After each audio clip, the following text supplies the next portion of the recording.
আমরা এই মুহূর্তে আছি ওয়েস্ট বেঙ্গল কংগ্রেসের সেক্রেটারির সঙ্গে। আমরা আছি সুমন রায়চৌধুরীর সঙ্গে। আমরা প্রথম জানবো দাদা কেমন আছেন।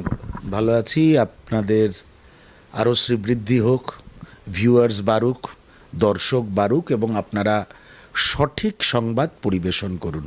ইয়েলো জার্নালিজম থেকে নিজেদের দূরে রাখুন।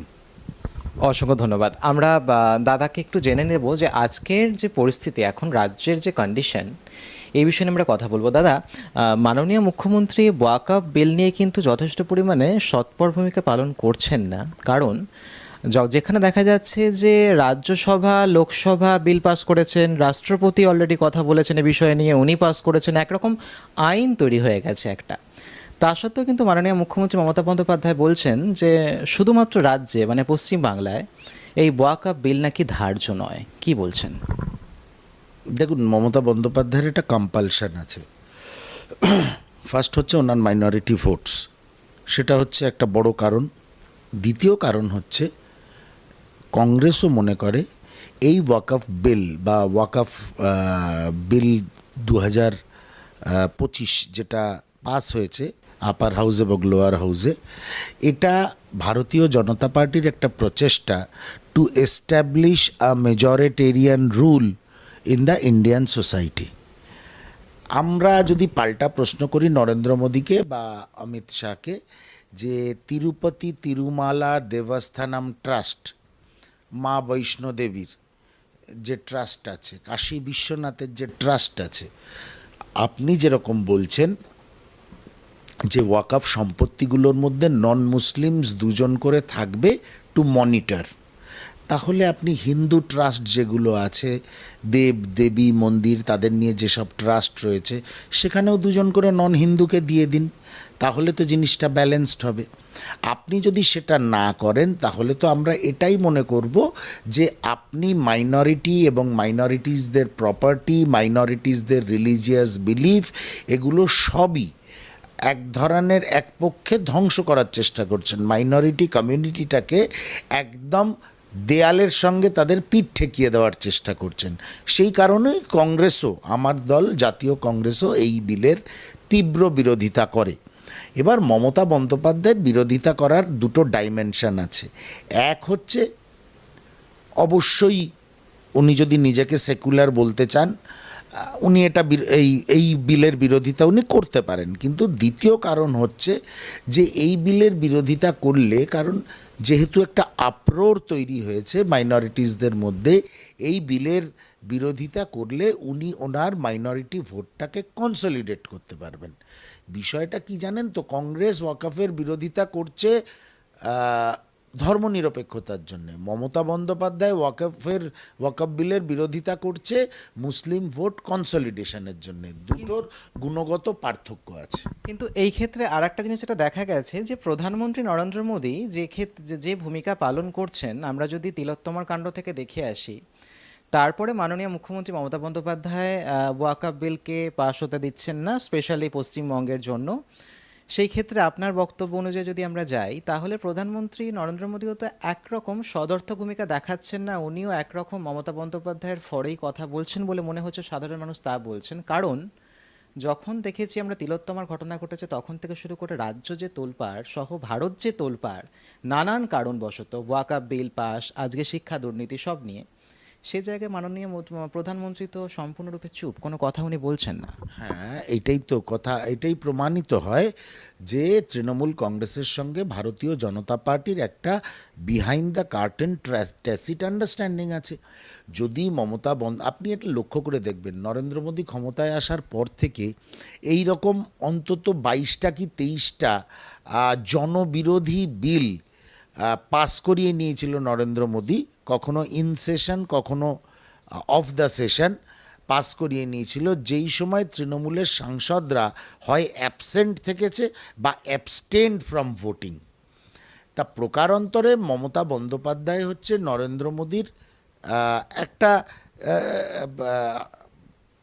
শাখা পশ্চিমবঙ্গে, যেমন ভারতীয় জনতা পার্টির পশ্চিমবঙ্গে শাখা আছে, তৃণমূল কংগ্রেসও ভারতীয় জনতা পার্টির একটা শাখা পশ্চিমবঙ্গের। 2 নম্বর হচ্ছে 2011 সালে মমতা বন্দ্যোপাধ্যায় ক্ষমতায় এলেন। 2011 সালের পর থেকে আপনি যদি ডেটা কালেক্ট করেন, 2011 সালের আগে পশ্চিমবঙ্গে আরএসএসের কতগুলো শাখা ছিল, আর 2011 সালের পর আজ 2025 সাল অবধি কতগুলো শাখা বেড়েছে। লক্ষ্য, আমরা তো সবসময় চাইবো সাম্প্রদায়িক কোনো সংগঠনকে দূরে রাখতে, সমাজের থেকে দূরে রাখতে। এমন পরিবেশ তো তৈরি করব না, বা এমন সুবিধা তো দেব না যে তাদের শাখা বেড়ে যায়। আরএসএসের কিন্তু শাখা বেড়েছে। পরিষ্কার কথা হচ্ছে, মমতা বন্দ্যোপাধ্যায় তার দুর্নীতিগ্রস্ত দলের নেতাদের বাঁচানোর জন্যে any kind of understanding with Narendra Modi Mamata Bandyopadhyay চলছেন।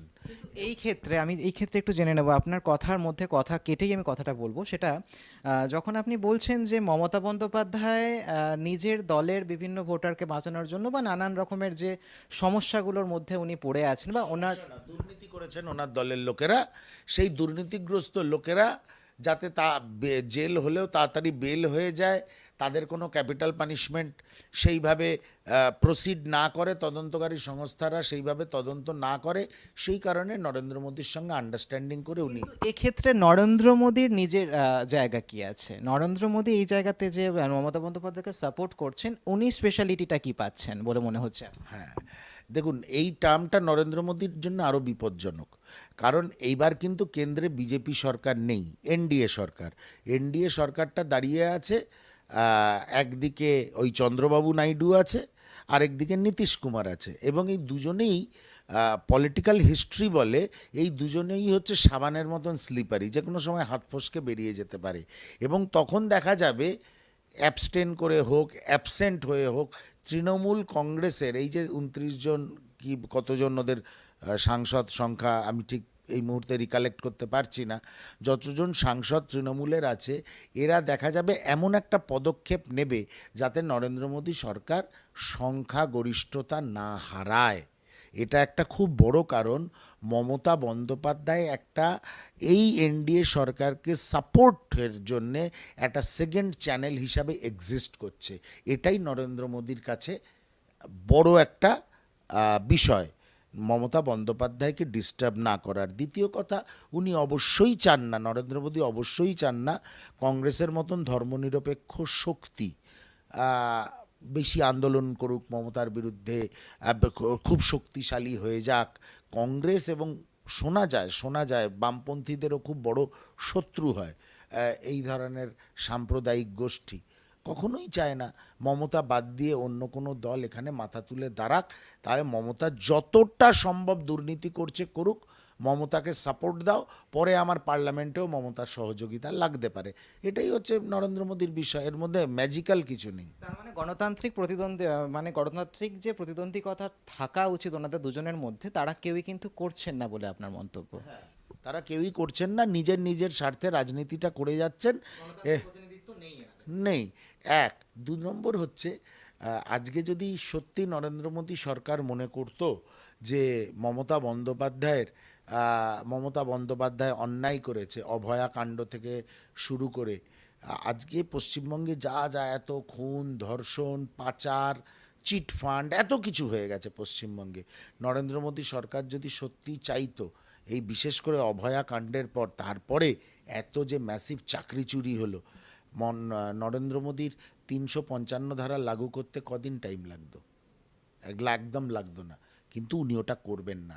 উনি জানেন একাধারে আমার দল বিজেপির নেতাগুলো হচ্ছে দুর্নীতিগ্রস্ত এবং অপদার্থ, তাদের দ্বারা কিচ্ছু হবে না, বরং মমতাকে সমর্থন দিলে ওই মমতার সাংসদরা প্রয়োজনে আমাকে দিল্লিতে সাহায্য করবে, সেই কারণেই মমতাকে টিকিয়ে রাখা।